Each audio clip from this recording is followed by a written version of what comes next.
Hello and welcome to News 18 Global with me, Ayushman Singh Jamwal. Our top story, the US House of Representatives are all set to vote on the bill to lift the government's debt ceiling. The debt ceiling is an aggregate figure that applies to gross debt, which includes debt in the hands of the public and intra-government accounts. The proposed deal could raise the federal debt ceiling, allowing the government to borrow more to pay its obligations. It would also fund the government for the next 2 years. The Treasury Secretary Janet Yellen has warned that the federal government will be unable to pay its bills starting on the 5th of June unless Congress takes action.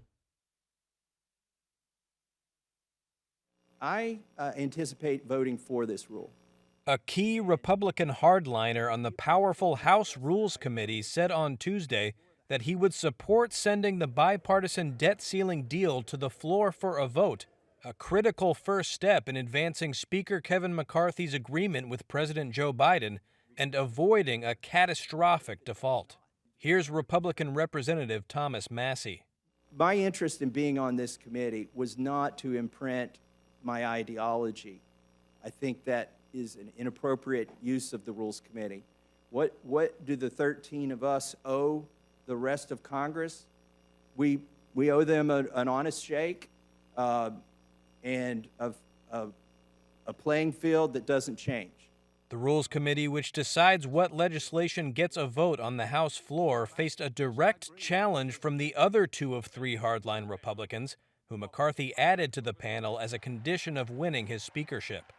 Not one Republican should vote for this deal. Ahead of the meeting, far-right members Chip Roy and Ralph Norman said they planned to vote against the deal if it wasn't changed to their liking, and played down the threat of default. I don't buy Janet Yellen's "the sky's falling." She's moved the X date 3 times. June 1st, now it's June 5th, and I hear it's June 8th. What gives? Tax revenues are going to be coming in. We're not going to default. We're going to choose. They're going to say this. Let's call their bluff on it. The best deal is no deal. At the White House, Biden's budget chief, Shalonda Young, said there was no indication the so-called X date for when the government would run out of funds to pay all its bills would get pushed back from June 5th. She knows more than I do then, because I don't have that indication. U.S. Treasury Secretary Janet Yellen has said the government would default if Congress did not increase the nation's $31.4 trillion debt ceiling by June 5th. McCarthy and Biden have predicted they will get enough votes to pass the bill into law before that date. If the House passes it, the bill would then proceed to the Democratic-controlled Senate, where a vote could possibly stretch into the weekend if lawmakers in that chamber try to slow its passage.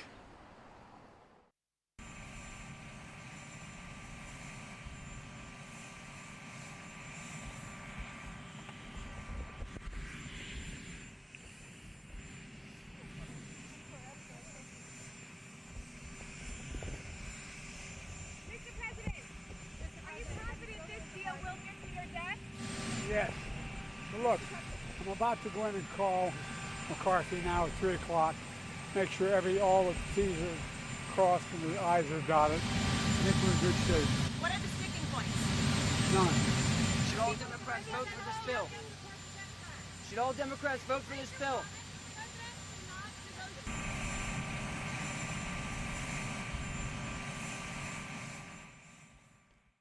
Right, joining me on the broadcast is Calvin Dark, Democratic strategist when it comes to the entire political tussle surrounding the U.S. debt ceiling. Calvin, thank you for joining us on CNN News 18.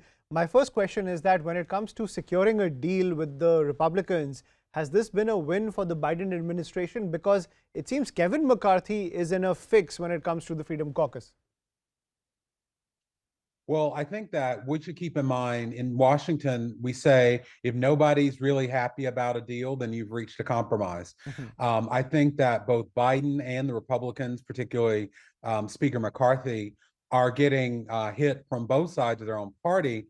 But I think Biden came out the best of the two because he avoided a default. Now, that doesn't mean that there aren't political consequences for Biden, but they are less than for McCarthy because Biden, if things go the way we think they're going to go, at least avoided the first ever default in United States history.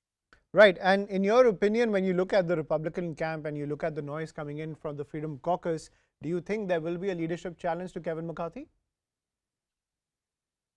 I think that that's a bigger risk than a debt ceiling default. I think now it looks like it's going to happen, but politically, Speaker McCarthy has to now deal with that side of the Republican Party, that part of his the Speaker's supporters in the House of Representatives. And let's keep in mind that this group of people made Kevin McCarthy go through 15 votes to become Speaker. That was unprecedented in U.S. history. And one of the changes that they demanded and got was that one member out of all the members of the House of Representatives could call for a motion to vacate, as in to vote on the Speaker's job. So I think we will definitely see that. And if you're wondering, well, why would they do that? For a Freedom Caucus Republican, particularly for these folks that are modeled after Trump, they have everything to win and nothing to lose from opposing it. Even if there is no default, they get to say, I stood up for Republican values. I stood up to Speaker McCarthy when he didn't stand up for what we campaigned on. So I expect we will see this once the debt ceiling debate and fight is over. Right, and at the same time, so if we look at the key policy initiatives when it comes to US politics, it requires some level of consensus between the two sides. So in your opinion, are the Republicans looking at the storm that Kevin McCarthy is facing, this is the consequence of creating your own Frankenstein's monster? Yes, because one of the things, if you look at what the Republicans asked for in the first bill they passed to raise the debt ceiling, it was all things that were non-starters, and they knew that. And even with those non-starters, you had some Republicans saying, and that's just our base, we actually want more than that. I think when you mentioned like the Frankenstein, one of the things that they did create that unfortunately sends the wrong message to Republicans is that they can realistically do these things that are so far to the right when they only have one of the three of the House, Senate, and the White House.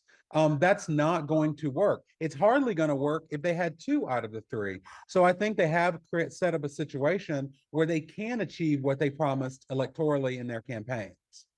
Right, and at the same time, let's look at the the race towards the White House. If we look at the statements coming in from the presidential candidates, Ron DeSantis has slammed this entire compromise deal between the Democrats and the Republicans. Trump is silent when it comes to the dynamics surrounding the bipartisan deal.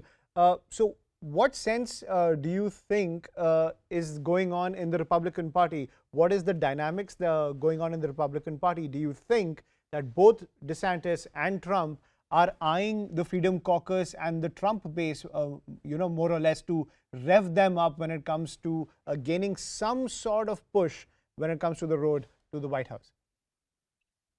Well, we first need to keep in mind for both DeSantis and Trump that their objective as people that aren't in Congress or aren't in the White House is how does this help them politically in their 2024 campaign? So for both of them, it is politically advantageous to be against it. Why would they be for it?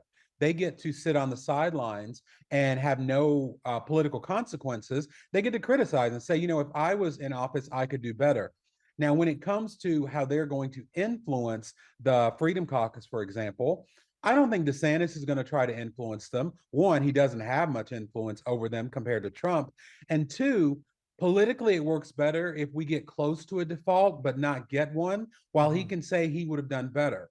Now, for Donald Trump, who defies all orthodoxy when it comes to this kind of thing, he may or may not come out. But I guarantee you this, he's going to claim victory. If there isn't a default and Republicans are able to get a lot, he'll say, well, that's what I would have done. That's what I told them to do behind the scenes. If they don't get what the Republican base wants, he'll say, well, you know what? If I was president, I would have gotten it done. So I think that's the calculation that DeSantis and Trump are working on right now. Absolutely. I completely agree with you because regardless of what is the outcome, Trump just finds a way to rev up his own base when it comes to the run-up to the White House, to the presidential elections in the United States. Calvin, please stay with us. Let's shift our focus when it comes to Ron DeSantis. The race to the White House is on, as I was pointing out. Ron DeSantis has started his campaign from Iowa in his 2024 campaign, where he is pitching to enter the White House as President of the United States from the Republican ticket. He started his speech after criticizing his competitor and the frontrunner Donald Trump. He bashed Trump on subjects like immigration, COVID policy, and government spending, implying that as president, he had strayed from conservative ideals. Listen in. It is great to be back, and it's great for me to report that our great American comeback starts by sending Joe Biden back to his basement in Delaware.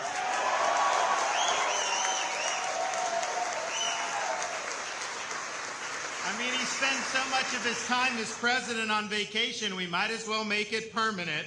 Our country is going in the wrong direction. We can see it and we can feel it. Our southern border has collapsed. The Mexican drug cartels have more control over what goes on at the border than our own United States government. Look at the economy. The Biden administration is doing all it can to make it harder for the average family to make ends meet and to attain and maintain a middle-class lifestyle. The bill for the massive borrowing, spending, and debt and record printing of money by the Fed, that's falling on the American people. We will reverse Biden policies that have harmed our economy, and we'll build an economy where working Americans can achieve a good standard of living. We also cannot allow the quest for short-term profit to trump the long-term national interests like our elites have done with the Chinese Communist Party for more than a generation. We need to rebuild critical infrastructure and manufacturing capability in this country. We cannot be dependent on China for critical goods and materials. I think it was a great opening speech. I mean, he kind of laid out a good case for why he'd make a great president. I was honestly undecided when I started, when I came in, and he said all the things that I wanted to hear, and he hit all the points. He's really just about the family. And stop passing the buck to subsequent generations. I think he's straightforward. He's done a lot of great things for Florida. And right now, we need to do something to protect our country from Biden. He's proven in Florida that he actually can take the positions and get the job done. I think we need a candidate who won't be divisive and can actually get independents to also vote for him. We have a bureaucracy that our founding fathers would find unrecognizable. Trump's really powerful. You can't dismiss him or undersell him in any way, but we've already seen that, and he's just not the same guy he used to be. It really isn't, and we've done it before. There's no reason really to run him again.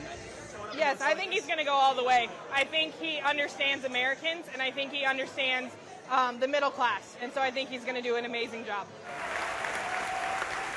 Calvin continues to be with us on the broadcast. Calvin, you've heard those Ron DeSantis supporters, and you know, when it comes to the Republican Party, I can never really put my finger on it. When it comes to their candidate for the White House, do you sense that there is a shift from Trumpism, or is Donald Trump, the hold he has on his base, the ultimate card that the Republicans have when it comes to getting back into the White House?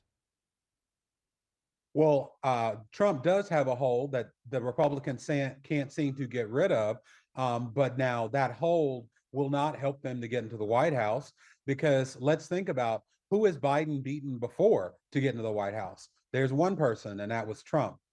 And when we think about DeSantis, when you were playing that clip, his strategy doesn't add up. Or as we say here in the United States, the math ain't mathin'. And let me explain why. DeSantis is trying to go to the right of Trump, you know, going further right economically in these culture wars, socially, to try to attract the base, while at the same time making the argument that he has a better chance of beating Biden in a general election. That doesn't make sense, because what DeSantis is saying now to the Republican base in the primaries is so far right from what most Americans want. Those things will be a hard no for DeSantis in the general election. So he can't be further right than Trump and yet more appealable to moderates and independents, and definitely not to Democrats. So it doesn't add up. Right. So in your opinion, DeSantis can't get anywhere beyond Florida. His clout can't extend beyond Florida. And at the same time, you point out the fact that Biden beat Trump to enter the White House, but Biden's popularity is also at an all-time low. I've heard many election experts from the United States say that the game at the end of the day is to mobilize your base. When it comes to all three candidates, you look at Ron DeSantis, you look at Donald Trump, you look at Joe Biden, the ability of Trump to mobilize his base seems to be way more powerful than either Biden or Ron DeSantis. Well, that's true, but that base that Trump can rile up and motivate is much smaller than the Democratic base. Let's keep in mind, I mean, numbers wise, it's just smaller. So Republicans have a little bit more of a challenge because there are two parts to that winning formula. They have to mobilize their base and get them out, but then they also have to get enough of independents, those people in the middle, because Republicans cannot win the general election with just their base. And so I think that's got to be the calculation. One of the things that we're seeing with Trump is he has decided that he is going to focus on his base, and that if they come out, that he's going to win. That's what he did in 2020, and we saw how that worked out.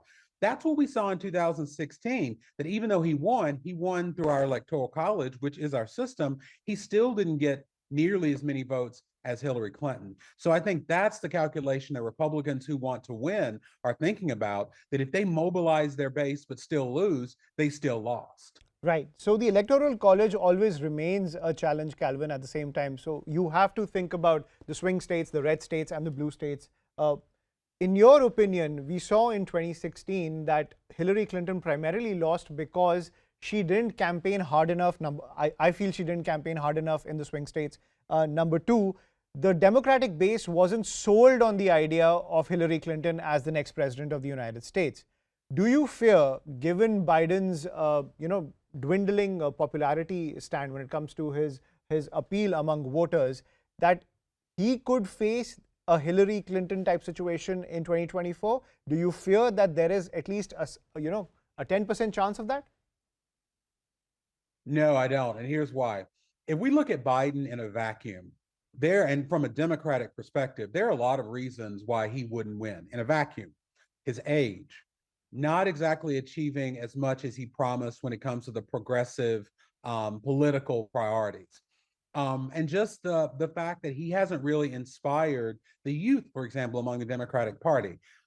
But politics don't exist in a vacuum. Once you put Biden against Donald Trump, all of those things become less important. As Biden always says, don't compare me to the almighty, compare me to the alternative. So every time I think about the unfavorables, the age, and some of the policy failures of Biden, they all get a lot less important if the alternative is Donald Trump, or in some cases even worse, if the alternative is Ron DeSantis. Right. Thank you, Calvin Dark, for sharing your perspective when it comes to the political dynamics in the United States, from the debt ceiling to the race to the White House.